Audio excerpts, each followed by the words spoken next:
नर्दंत कृपा पाइसी मो अष्टमल्ल सखा पलक के विजयी हेब वीरकंसासुर सामान्य गोपपुर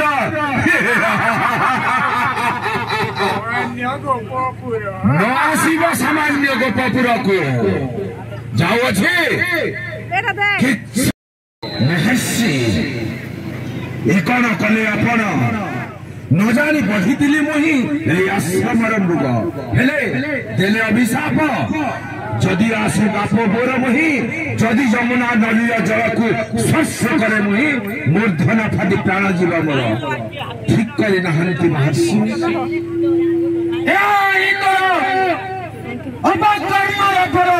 जाओ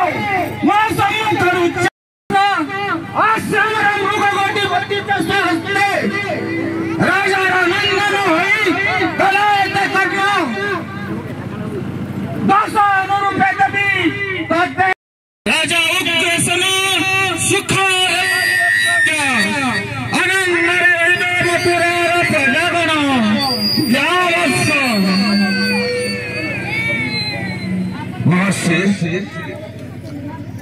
आपण जदि